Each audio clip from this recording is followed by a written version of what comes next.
All right. Hello, everybody. Welcome back to another edition of the One Up Sales Development Podcast. For today's guest today, I have is a really good and dear friend of mine. And this individual came from a very similar background to as well. Shout out to retail sales. Retail sales, it's also sales. He started out over at Verizon Wireless. He was a sales agent there, worked his way up the ranks. Later on, became a district training store manager for a Verizon authorized retailer. And this individual just decided, said, you know what, there's got to be something better in terms of tech and SaaS. So that's when exactly he's coming in hot, straight from the front lines, for the front lines, started as an inside sales rep, SDR, BDR type style, work his way up as an AE. Please give us a warm welcome for the one and only video advocate, Mr. Jonathan Mahan, AE over at BombBomb. Thanks so much for that intro, man. Yeah, Jonathan. Thank you so much for being on this, man. Really happy that you're able to join us on the One Up Sales Development Podcast. I know and understand that you, when it comes to video and video prospecting, you're that video guru. Like, you're the video advocate. You work for a video company, but more importantly, you're doing what others aren't doing, and it's teaching someone and something new in terms of video and video strategy all day, every day. Yep, absolutely. And I've actually found it quite enjoyable. Going into this, I never really would expected video to be my thing or sales to be my thing or anything. But I guess you learn about yourself, when you start trying out different roles and different jobs. So. Yeah, man. Let's just dive straight to the cut. So, Jonathan, without further ado, for those who are listening on the One Up Sales Development Podcast, why don't you go ahead and just give us a brief introduction about who you are, what do you currently do, and how'd you end up in sales, man? Yeah. So, like you said, started off in Verizon in retail sales. Certainly learned some skills there, but wanted to get the heck out of retail as soon as I could. And really, working as a cell phone sales guy at Verizon, there's only so much you can do with your life and career. So, at the same time, I was starting to get real burnout working with, Verizon. I realized I wanted to move as well. My wife was just about to graduate school. We lived in West Virginia right now, which has definitely earned its reputation. And we wanted to move somewhere else. So we found Colorado and said, all right, that'd be a beautiful place to live. We started looking for companies, applied, got a job, and that was kind of my birth in the world of SaaS sales, working at BombBomb. And since then, I've just kind of, moved up and gotten more responsibilities as my role has changed, as BombBomb as an organization has changed. And for the first, year to 2 years I was there, I was pretty simply just an inbound sales rep where leads would start free trials, and I would just kind of do some coaching with them, some training, and kind of push them over the edge to get them to purchase.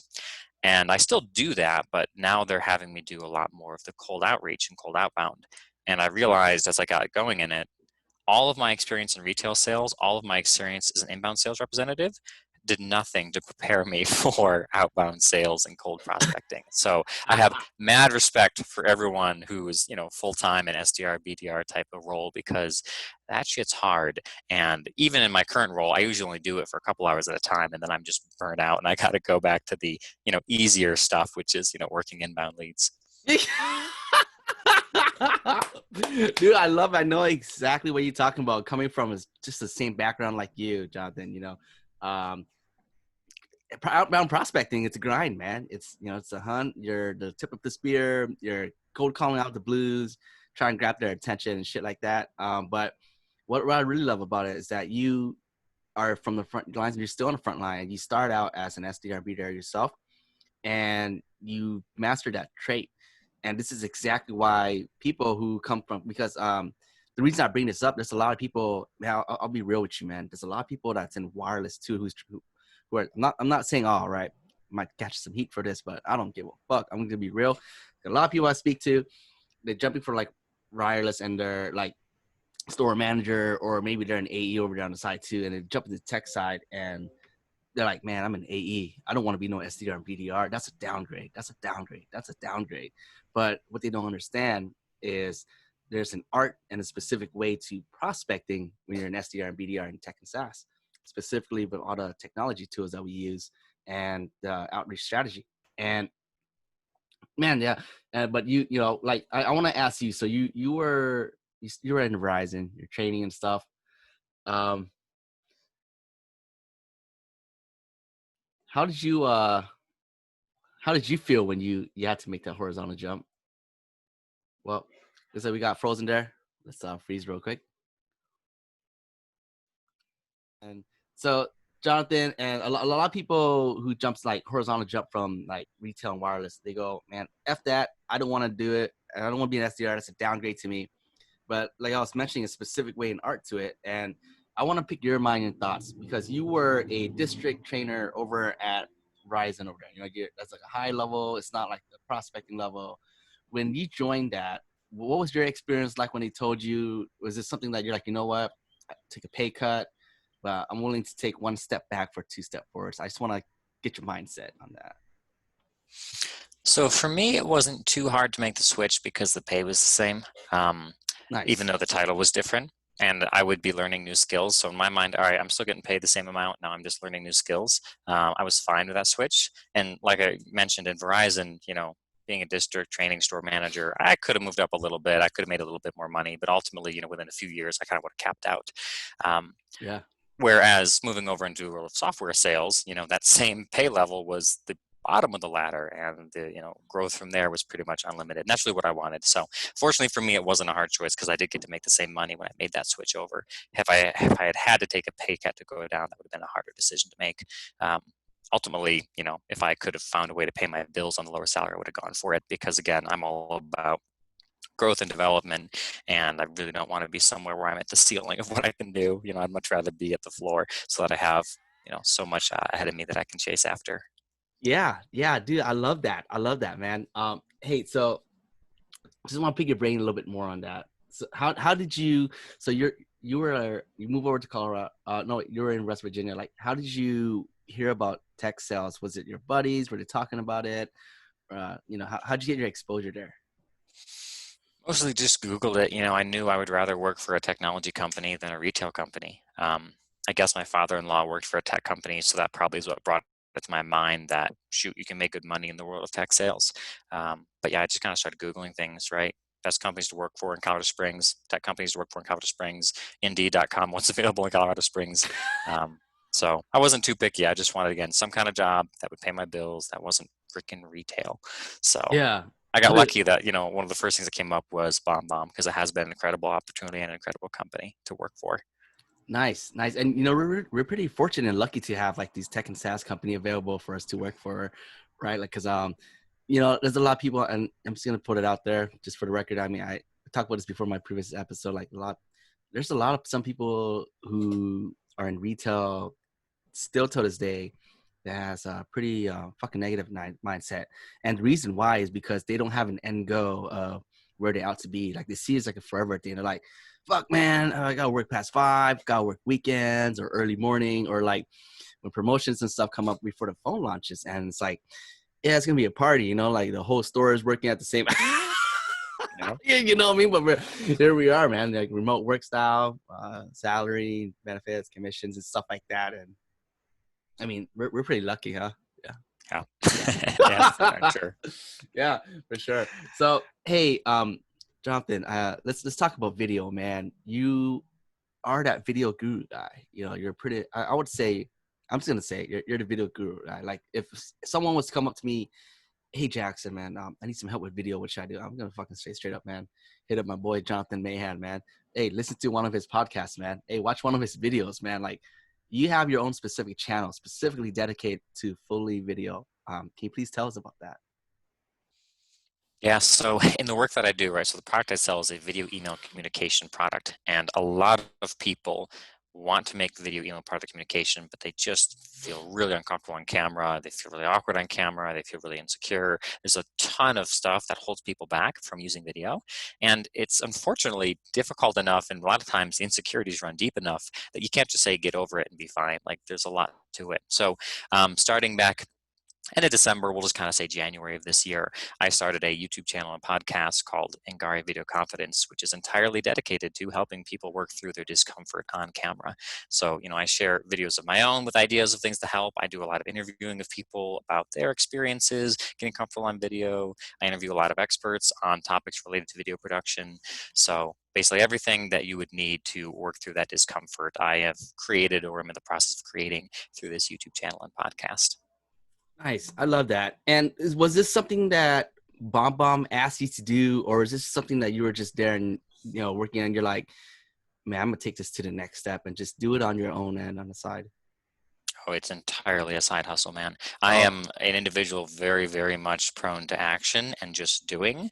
And honestly, I get frustrated working in larger, slower moving organizations. So no, this is entirely a side project I do on my own. Um, yeah. And it's honestly, it's something I started doing, predominantly to help people. But I've actually found it is fairly enjoyable. Like creating content and collecting stories, and like it's actually a hobby of mine now. I truly enjoy the time I spend on it. It isn't like a chore or something that I have to do like I thought it would be when I started it. It is something I do as a hobby. So, even if I never get more listeners than I have now, which I'll tell you is not a huge number of listeners being so early into it, I'm still going to keep doing it. Of course, yeah. fingers crossed, that's not going to Yeah. happen, but yeah, it's enjoyable. Yes, dude. I love that. It's funny. This is exactly why we're having this conversation today. I went through literally what you just said. Like for me, when I started out as an SDR and BDR, I was like, man, there's a lot of content out there, but it's more for like the higher level people. And like, where's the front lines for the front lines? So I said, fuck that. I'm just gonna start making my own. And really, I just went into it, and just like you, I really started enjoying this conversation like we're having right now. It's like a one-on-one, like it's personal to me. Like we're more than just a person on LinkedIn. Like we're buddies now. Like I get to know you, you get to know me, Yeah. and I love it, man. So Jonathan, I want to say something. So there's two types of people in this world. One who goes to work, fuck it, whatever, pays the bills, and there's another who does more than what they're paid for. And the reason why they do that is because it's not an expense, but it's an investment in yourself. And I really see that's what you're currently doing, especially with the content that you're creating in terms of the podcast of yourself and YouTube, fully dedicated to video. And that's when you know what separates you from a gemstone to a non-gemstone. Well, appreciate that, man. I think, I've always been in my life that, the do more than you're paid for type.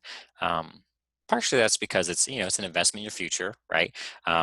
I'm still fairly young, and I've had, pretty good career progression in a fairly short amount of time. And just about all of it I credit to the fact that I always did more than I was paid for, right? So I was always given more opportunities. So part of it is an investment, but I think honestly, the other part of it is, all of us as human beings need to feel like our life has meaning, like we're here for some fucking reason other than just going to work and paying the bills and going to bed.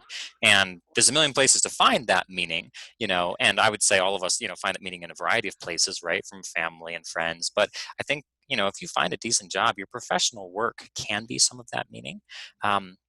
But what I have found is that generally the stuff that I'm paid to do and have to do, it's really hard to find meaning in, right? If you're a store manager at a Verizon store showing up in the morning to do inventory, it's really hard to find meaning in that. Oh, fuck. Even if you're an SDR slogging through cold calls, it's hard to find meaning in that. But these side projects, these extra ambitious things, these things you take on voluntarily to try to improve, and as a store manager, trying to improve my store, trying to improve my employees. Now in my current role in BombBomb, trying to help people get more comfortable on video. These extra projects I take on that I'm not paid for are the ones that provide me with a sense of meaning in my work. And that helps the days go by. Because if the only thing I did is what I had to do, what I was paid for, sometimes it's really hard to find meaning in those things. So I would almost say Nice. it's not only an investment in my future, but it is just a way to, survive and thrive right now, and give Yeah. myself that sense of meaning. Oh man, I love that. Yeah, you hit the nail on the head with that. Like you really gotta find your meaning and your gift and what's there for. Quick question: have you ever heard of something called it's Japanese methodology to find the meaning of life? They call it ikigai. Have you heard of that? Oh, I have not. Oh, it's all right. That's for another time. I'll send it afterwards. It's from my good friend Jack Wilson. He shared it with me, and it's really a good guideline. I think you'd probably appreciate it. But anyway, so let's talk. Let's dive deep into video. You're the video guy. You're the video guru, and I really want to dive deep into you. Like, so what when it comes down to video psychology, how would you break that down? So I would say the reason video is so powerful is because it really, taps into a lot of what makes human relationships possible, right? So, first off, I think there's a study that's been done, a little bit misunderstood. I don't even know if I exactly understand it, but I believe the message of the study was when it comes to the emotional impact your communication has, right? The emotional effect it has on someone. 7% of that impact comes from the words you use. 43, 44, whatever percent of that impact comes from audible cues, tone, pace, pitch, volume, etc. And then Nice. 52% of the emotional impact of your message comes from visual cues. Hand gestures like I use, facial expressions, posture, all these things. So that's just the way the human brain communicates, right? We are wired to see and hear a lot, and that has an impact. Yeah. So of I course, can when see it that. comes to I can see yeah, that. so of course, when it comes to relationship building, right, it's all about the emotional impact you have on someone, right? People Yeah. remember how you make them feel. Even if they don't remember everything that you said to them, they remember how you made them feel. And I would say as professional sellers, a lot of times, that's a huge differentiator. A lot of us are selling softwares which, as much as we hate to admit it, are eerily similar to our competitors' softwares. So that is really hard to Yeah. differentiate on features sometimes. But what is much easier to differentiate on is the way you make people feel, and the way they feel when they're working with you, and the way they feel when they're interacting with you can have a huge impact on your success and your win probability. But of course, again, if 7% of the emotional impact is your words, and you're sending regular typed up emails or posting regular typed up LinkedIn posts, you are robbing yourself of 93% of the emotional impact your words could be having on people. And the emotional impact is what, again, makes all the difference in the world. Nice. Nice. One of the ways that I've heard it said, which is really powerful as well, a good way to think about it when it comes to the power of video, is that video can create psychological and emotional proximity, even in the absence of actual physical proximity. Mm, You know, okay. more So layman's term for that would be you can build relationships, the same quality and strength of the relationships of people you meet face to face. yeah. You can build that same quality of relationship with people that you've never met before by using video. Oh, nice. Okay. And with that, I would imagine it'd be more increased if it was both people sending videos. Would that be right? Like you send me a video, I'm like, oh shit, hey John, let me send a video back, like how we did, me going back and forth, and it's like, hey man, we're like buddies already. Yeah, absolutely. Yep. I mean, I only control one half of that equation, which is what I do. So I focus on sending videos out. But you're absolutely right. If they send a video back, that completely uplevels the relationship, takes it to the next level. Yeah. One Wow. interesting kind of science-based fact around this, which I found fascinating. So there's a chemical in your brain called oxytocin. This is what is Yeah. released with physical contact, hugs, handshakes, etc. It is Yep. the warm and fuzzy feeling chemical. They've studied it, and oxytocin can be triggered through videos.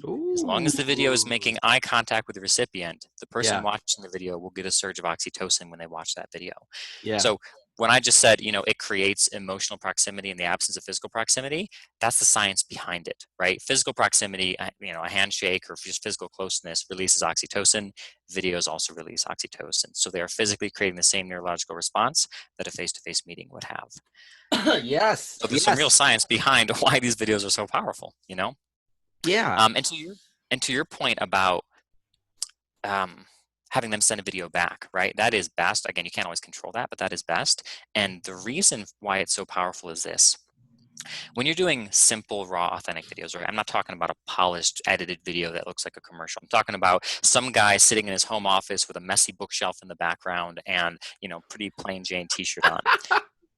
These simple, raw, authentic videos, you have to almost let your guard down, right? And be seen really as you are. In these simple videos in your living room, you don't have this professional polish, this pizzazz. It's authentic, it's real, it's human. And a lot of times in these simple, raw, authentic videos, you end up making mistakes. I'll bet you at least half my videos, I lose my train of thought and have to gather my train of thought, or I stumble on my words, or I've honestly had videos where I had to just stop, Redo it. And redo take it. no, not even redo it. Stop, take a sip of water, clear my throat, and say, sorry, I don't know what's going on there. It's hot today. I guess I can't speak. But when people can see you as a real person, as you are, that means you're letting your guard down for them. And what that gives them permission to do is to then let their guard down with you and be seen as they Oh, really are. wow. They don't have to keep up this false sense of professionalism around you. They can be the real them around you. It's in the Yeah. same vein. So Gong, it's a software that does recording and stuff. Gong did a study a while ago, and they found that when a prospect curses and a salesperson curses in a sales meeting room, there's a 10% increase of likelihood that the sale is going to close. Crazy, right? Oh shit. I did not hear or see that, but I Yep. understand. It's like, hey, we're like-minded individuals. We're two human beings just trying to get something done. And there's nothing holding back. Oh And man. again, it's all about dropping the facade, dropping the false face of professionalism, and just being the real you. And yeah, Yeah. cursing on a sales call is one of the ways to drop the professionalism and be real, but sending simple video messages is another way to drop that false face of professionalism and just be a real person. Man. So I think that's even more powerful when you have videos going both ways, right? You send the prospect a video, which means you're vulnerable with them and they can see your cat in the background and see your messy bookshelves. And then if they send you a video back seeing the same thing, it's that mutual vulnerability, that mutual dropping of guards. And I'm telling you, as human beings, there's not a lot of ways to more quickly up-level a relationship than to mutually drop guards around each other, right? That is Yeah. like the best way. And video helps you accomplish that. And again, you can accomplish that early on in the sales cycle with a prospecting email. That kind of lowering of guards can happen. So I think that's a huge part of why video is so powerful. Yeah. I can see that. And I would imagine, let's say if we were prospecting someone, right? And we did some research and turns out that motherfucker's a cat lover. Let's say it's a girl, and we have a cat. And I would imagine if we were to send a video, right, we'd just be straight up petting that cat, while talking to the prospect. Hey, my name is Jonathan with Bomb Bomb, and reason for my outreach, and really just diffuse the situation. And I can definitely see that, if they're a cat lover and you have a cat, what are you cat in there? I don't usually orchestrate it this way, but I've had a few videos from my 4-year-old daughter. He's kind of walked through the background or been jumping on the bed in the background, or I've had plenty of videos where my cat hops up on my lap and I end up petting my cat during my video. And again, That's I let that shit be in there because most people that I'm reaching right. out to have kids they have to find a way to work with, or have pets they have to find a way to work with, right? So basically what's happening in that video is it's the mutual lowering of guards, and it's also creating this me too moment for people where they can watch the video and identify with something in that and say, oh, this guy's just like me. And again, when it comes to building relationships, creating those Me Too moments is huge. And I don't have to say a fucking word, and it's happening through the Oh, cat, through the daughter, through the messy bookshelf. Really, everything about my scenario here, I would say, is relatable for most people. So okay. leave it in there, right? Again, video, I would say it this way, right? Video is about connecting with people. It's not about impressing people. Nice. Okay, let's talk about that. So I remember right when the COVID kicked in, right? Everyone was shifting to remote, still some today. And I remember seeing several people like on posts on LinkedIn, like when they had to do some type of video or maybe it's like a Zoom call, and they're like, oh fuck man, I gotta keep my kids out real quick. I really gotta make this professional, or oh, fuck, keep the dog out. Hey, tell the dog stop barking, tell the cat stop meowing. And they really want to like, oh shit, I gotta keep professional, and here you are really saying, man, if that is what it is, just let it be. And I am the same type of person. Like if I was to have a dog and it's just barking, I'd say, fuck, I just take the dog and hey, come here, start petting him in front. Um, and just having common ground for Yeah. humans. Yeah, the only caveat I'd throw that, right? Because some people might be listening to this saying, "Oh, what about professionalism? Like this is ridiculous." The only caveat I'd throw in there is that if some of these real life things get to the point where they actually limit the value of the video or make the video less valuable, then that might be a time to cut it out. So for example, if you have a dog barking constantly the entire time you're talking, that's distracting, that's annoying, that makes your video less valuable. So maybe cut Mm-hmm. that out. Versus, if a dog just kind of puts his head in your video and you pet him real quick, that doesn't hurt the value of the video. I've had some videos Ah, where the kids yeah. were making a little bit of noise in the background, and I sent the video. No big deal, a little bit of noise in the background. But I've also had some videos where literally my 1-year-old daughter was planted next to the door, just screaming her goddamn head off, and I didn't send those videos. Because again, that would Oh, make the video less valuable to the recipient because it would be so distracting and so annoying to hear this constant screaming of a kid. So that's the filter yeah. you should use, right? Is this making it less valuable to the recipient? If yes, feel free to retake or cut it out. But if these little interruptions and imperfections aren't really making the video less valuable, just go for it, right? Because you care about those things, but ultimately the recipient doesn't care about those things. Right. Right. And when it comes to filtering, analyzing and saying, hey, should I send this or not? Are you just thinking of it to yourself? Like you're just watching yourself and say, hey, if I was the customer on the other side of it, and if I receive this with the background noise, would it be yay or nay? And then you just decide from there. Oh, Yep, nice. Makes that's it. sense. Do your best job to, imagine what would bother them and what wouldn't. Of course, you might get it wrong sometimes. There might be some, high-strung individual who's bothered by my cat in the video, but those generally aren't the people that I like working with anyways, so it's not a major loss, Yeah. to not get their business, because I probably wouldn't have gotten their business anyways. Yeah. Love it. Hey, Jonathan. So SDR and BDR. So video's been out for I think a few years now. First time I heard it was like from Vidyard about 2 years, and then I checked out BombBomb and looked really nice. So let's say there's like an SDR and BDR on there. They want to send a video. What what's like the proper and effective video? Like, what does the messaging look like? The time frame? Because I see a lot of SDRs. Sometimes they kind of just they don't even know what they're doing, man. They're just sending video. It's way Yeah. too long. Shit gets boring. And just before we meet today, I was doing a study on myself, right? I was just scrolling through Facebook videos, Twitter, and just watching like the protest videos and stuff. And I was just checking myself and said, okay, I find myself always tapping the screen, looking at the status bar, checking when it'll be done. Doesn't matter how good or bad, just do it automatically. And I found like a effective sweet spot to make it worth the time for me, or at least for myself, would be anywhere between like 40 to 45 seconds, no more than a minute and 2 seconds.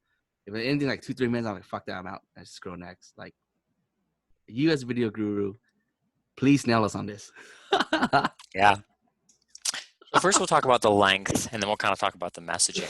Yeah. So, with length of video, it's always a constant trade-off. The longer the video is, the more meat you can put in it, but the less people watch it. And I run into this in LinkedIn all the time, man, right? Trying to figure out what that ideal length is. I would say generally the rule of thumb is if you're doing cold prospecting to somebody you don't know yet, they don't have a relationship with you, you're a stranger to them, you really want to keep it under a minute.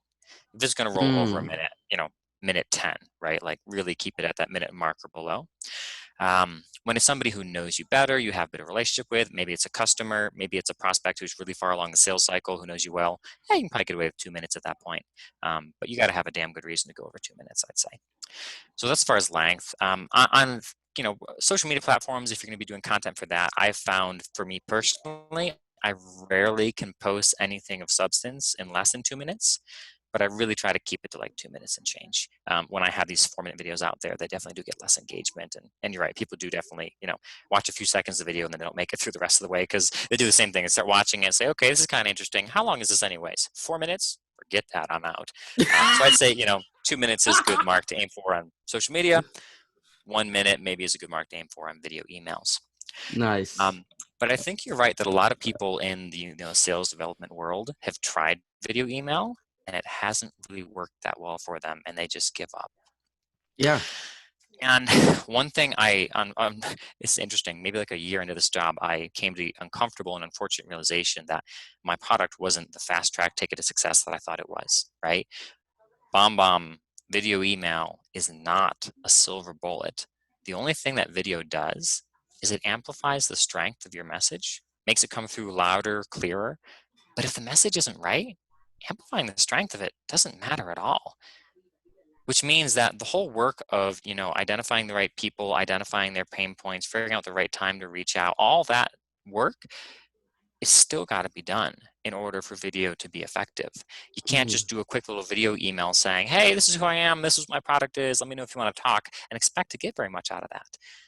So there's still a really long process of trial and error. And I'll tell you what, every person I've worked with, our first attempt at a video email hasn't been what ended up being the best, right? There's different iterations you got to go through to figure out what is my messaging, what should I be saying, and stuff like that. So you got to understand video email is an amplifier, but it doesn't help at all if you don't get the message on point. So, Nice. Nice. of course, the general, advice applies, right, that you hear in the world of sales is, identify problems they might have, identify pain points they have. I recently went through a training program with Jason Bay from Blissful Prospecting. And one of the things I hate, Big that guy's fan. awesome. One of the things that Shout out to you, Jason, baby, listening to this. oh yeah, My boy, baby. One of the things he had me do was do interviews with customers to identify, hey, what problem is BombBomb solving for you? Asking customers who had recently purchased, why did you actually purchase? What were the things that drove the purchase? And that helped me craft relevant messaging. But from there, the email itself actually matters a ton. So here's, I would say, probably the most common mistake I see. People send a video email and they just send a video, and that's it. It's just a video, no supporting text or anything. And they wonder why people didn't watch it. And I'm telling you, video in an email is still kind of new and novel, but I mean, it's not that new and novel. You can't expect people to watch your video just because you sent them a video, right? You need to give them a reason why. And honestly, this all starts with the subject line, right? When somebody's reading through their email inbox, most people, myself included, only open half the emails. But it's not random which half, right? You decide which ones to open based on who sent them to you, but then mostly you decide which ones to open based on the subject line. And generally, there's two things that'll give me an open an email. Either I see a subject line that makes me think, there's something valuable inside this email for me, or friggin' curiosity. What is this? Those are Yeah. the two things in an email. And the best subject lines combine elements of both, right? And generally, one of the best ways to get the curiosity and the what's in it for me element in there together is by personalizing the subject line a fair amount. But it doesn't have to be personalized. You could do canned generic subject lines that still check both those boxes of driving some curiosity and, making them think there's something valuable contained within, right? You always got to keep in mind as people are reading through their email inbox, the subconscious question in their mind is, what's in it for me? If your subject line can answer the what's in it for me question, there's a very good chance it'll get opened. But then once they open the email, the video ain't enough. You've got to put a line of text or maybe a couple lines of text supporting the video, which basically accomplish the same thing, right? The line of text below your video should answer the question, what's in it for me? Why is it worth 51 seconds of my time to watch this video of this total stranger? And the supporting text helps with that. So the supporting text that Jason Bay and I kind of came up with, the pattern was the first line of text, right, highlights a problem they're having. Hey, I noticed you're a, sales development leader. I know a problem a lot of sales development leaders are having during this time is this problem, this problem, and this problem. So there you're highlighting a pain and you're proving to them that what you're reaching out to them about is relevant to them. Or if you get it wrong, you're proving it's not relevant. And then they never watch the video, which is, better because they don't need what you offer. Yeah. But lay out a pain point. Then your next line of text promises that you have a solution, right? So, hey, I've worked with a lot of biz dev teams who are able to achieve X result through the use of a couple simple techniques in their emails. I'll cover those in my video. So you give a bit of a promise that you have a solution and maybe a taste of what that solution might look like, right? 10% lift in meetings booked, or fewer activities per day needed to accomplish goal, whatever. But then ultimately, to get the meat, the juice, to get the goods, to scratch that itch you just gave them, they have to watch the video. And then in your video, you give them a pretty shortened version of what you can offer, right? So for me, it was a matter of, hey, they were using video emails before meetings, and by using video emails before meetings, that helped them increase their show rate. But you really don't say a lot. And then you close your video off with a call to action to learn more, right? So in my videos, it'd be a matter of, hey, if you want to talk a bit more about what those videos actually said in them, that helped increase that show rate, I can talk to you about that. Or actually, I think the call to action I used was a matter of, that's how they used it before meetings, but we also used it after meetings and with multiple stakeholders, and we're actually able to use it in a few other ways too. And I would love to sit down and talk to you about how they use it in these 3 other ways.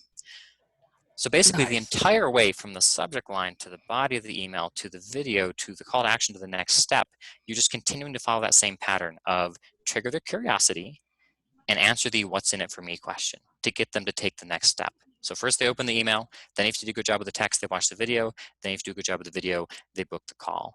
And every step of the way, you're using those 2 ingredients of curiosity and what's in it for me to drive them to the next step.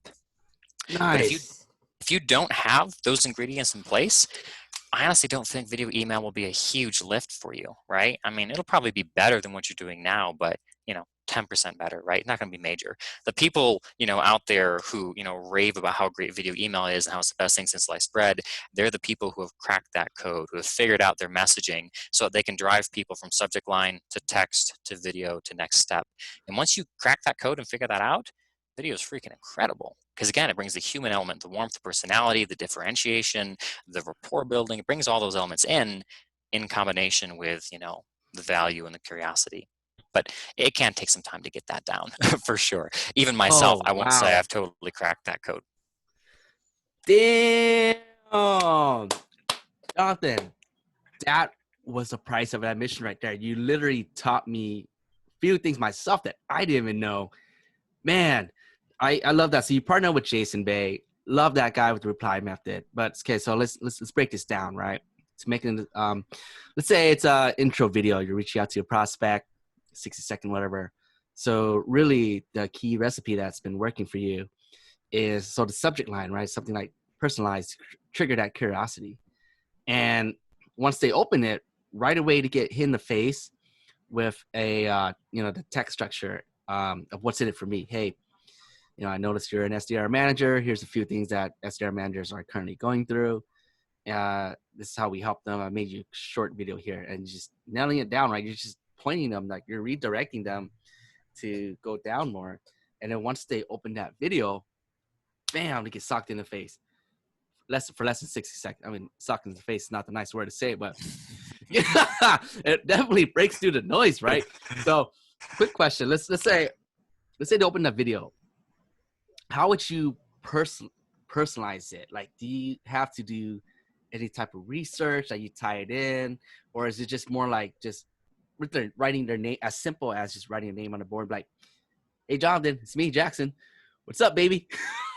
Is that working? Is that as effective? Or because the reason I asked is before you join our thread over at SDU too, my good friend Jack Wilson, shout out to my man, by the way, he challenged us to do a video challenge, and I threw out a video through Vidyard, and the whole structure was off, man. It had no structure and stuff like that. Like, I was just going off the blues, and he coached me on that, and I was able to find like a text structure. Like you lead with, he says, you lead with a story, hey, Jonathan, I noticed you used to be working at Verizon. Now you're in Colorado. Not sure if you're like a guy who likes to hike mountains or not, but in case you do, and, just leading it in with a story and then tying it all in, what's in it for me, and then just going down for that call to action at the end. So my question to you is, let's say you're making that 60-second video, and you already did the personalization already through the email. Like, does the video, should you be personalizing it to? Should you be leading with a story? Or is it just as simple as just having your name on the clipboard and letting them know that, hey, this is directly to you? And the shorter, the better, the sweeter. I'm here to pick it up. Yeah, I mean, like everything in the world of sales development, it's a balancing act between quality and quantity, right? The very best videos will be completely unique and personalized to that person, but that takes a lot of freaking time to do that kind of research and that kind of personalization. Generally speaking, the balance point that I've found is a little bit of personalization on the particulars, but the overall message remains the same from one message to the next, right? So one of the value propositions I have with my software is that for people in the world of customer success, it can help them solve more tickets more efficiently without having to schedule Zoom calls with customers. Because once you start going down that path, it's a huge time suck. They can use a screen recorder over BombBomb to show what needs to be shown and not have to hop into Zoom. So that's the message that stays consistent the whole time. Okay. But I'll usually do some kind of research on their page, which I can personalize, right? Basically, I do research on their page or on their website or on their LinkedIn, something like that. And I find the answer to the question, why do you give a shit about what I just promised, right? What is going on in your world that'll make you care that you can close out tickets faster through a screen recorder? And that's the part that gets personalized. So in some cases, what I'll look for is I'll find someone who's recently hired people. And I'll say, hey, I noticed you've been doing some hiring recently. Typically, the reason companies hire is because their current staff is having a hard time keeping up with ticket volume. Well, another way you can help with ticket volume is video email. In some cases, I'll find companies that serve international markets, and I'll say, hey, I noticed you have a lot of clients in Germany. Your support centers are based in Atlanta, Georgia. That's a good 7-hour time difference there. I imagine that causes some problems for you, especially if you have to schedule a live Zoom call to meet up with someone. Well, here's an alternative to a live Zoom call. It's a BombBomb screen recording. So I'll personalize the intro bit, which answers the question, why do I care? But I'll keep the same stock part as to what the value proposition is and what the offer is, what the next step is, because the amount of work to personalize that is just too much. I generally just look for that intro bit. And over time, you start to learn what to look for, right? I just gave you 2 examples of what to look for to do that personalization. And honestly, it's very rare that I have to look further than those 2 examples. Typically, I can find one of those 2 things that applies to them, and I use that as my intro line. So over time, though it is personalized, you get to have certain efficiency in personalization where you're always looking to the same part of their profile, always looking at the same point on the company website to find what you need, and you usually can find it. Nice.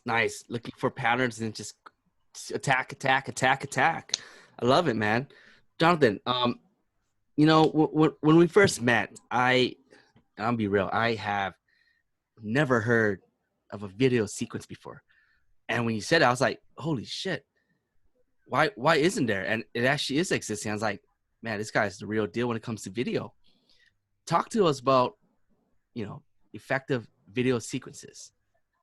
Yeah. So, Yeah. you can run video sequences through a variety of tools, right? Salesloft, Outreach, Salesforce, the BombBomb tool itself, you can run sequences through. But basically, it's an automated set of emails that goes out on its own. And, the rationale behind it is basically the same as, text-based automated sequences, which is, all right, if my personalized outreach didn't work, rather than just giving up on them altogether, let's throw them on the sequence and, who knows, maybe I'll get some engagement. Especially if you have a sequence that gives you tracking on engagement, that makes it very useful. But I Nice. would say the same pattern still applies. It's just obviously on the sequence is going to be purely generic. And I do the same thing, right? My first 2 emails are semi-personalized, and then after that, it's totally generic. And again, Yeah. it's the same process. You ask your customers what their pain points are, why they bought, how your product helped. And then for each specific pain point you hear, you create a different email around that pain point and get specific on these, right? For me, I used to make the mistake of using very generic language like BombBomb helps you build better relationships and differentiate yourself and stand out in the crowd and very generic stuff. That tends to not work. You want to get hyper-focused. So what I tell people to do is imagine the life of one of your customers and imagine at some moment in their life where they think to themselves, ah, shit. And you can help with that oh shit moment. Send a video email about that exact moment, right? So again, as an example, one of the things that happens to all sellers, right, all sales executives is you have a meeting, it goes great. Prospect A, we should be able to get this going next week. You're excited. Your champion goes and talks to the marketing team. And then you do your follow-up call and they say, hey, yeah, I talked to the marketing team and they said this really isn't priority until the end of the year. We're going to wait till then. Yeah. And you're thinking to yourself, you stupid son of a bitch. How did you describe my product? How did you describe it? Let me guess. You just said, it's a video tool and it costs $5,000. And that's all you said, isn't it? Like you have these feelings of like, let me talk to them. Because if I talk to them, it's not going to be priority later in the year. Because I know if I talk to them, I can make them realize just how much of a priority is right now.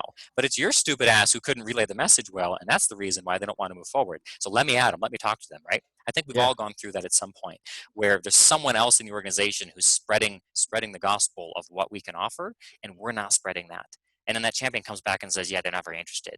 And you know it's because that champion did a shitty job of describing what you offer and the value you offer and the pain points and all that. So that's an individual moment that makes sellers go, oh, shit. So I wrote an email about that, right? Again, Yeah. highlighting a problem they have. Your champion does a bad job relaying your value proposition. Teasing that I have a solution. I've worked with a lot of companies to allow them to communicate directly with all stakeholders in the account so they increase their close rate. But I make them watch the video to hear how. And then in the video, I say something effective. Hey, the way they did this is that after each meeting with a key stakeholder, they would do a brief recap video. And in this 3-minute recap video, they would cover pain points, impacts, solutions, benefits. They would cover all that in a quick little 3-minute video, and they would instruct that video to be forwarded on to the rest of the organization. And then I would move into my call to action. I think for this one, it was kind of early on in the sequence, so I used a soft call to action. All I asked was, if you'd like to see an example of what one of those videos could look like, let me know, and I'll send you an example.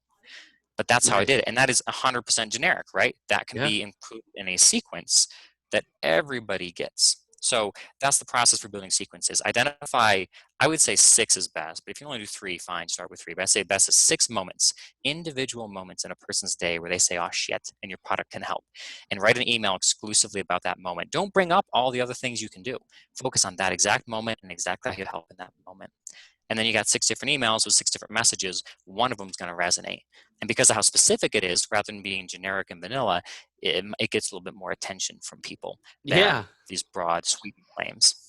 Yes. Yes. I love that. So video sequencing, just let's take a look at a quick example. Let's say it's 6 steps, right? Should every step have video in there, or is it balance out like a cadence bump, like email, social, and then email but video, and then email bump and then the video, or or should it be all video? Because I'd imagine if they don't look at the first one, they would probably try a different tactic, right?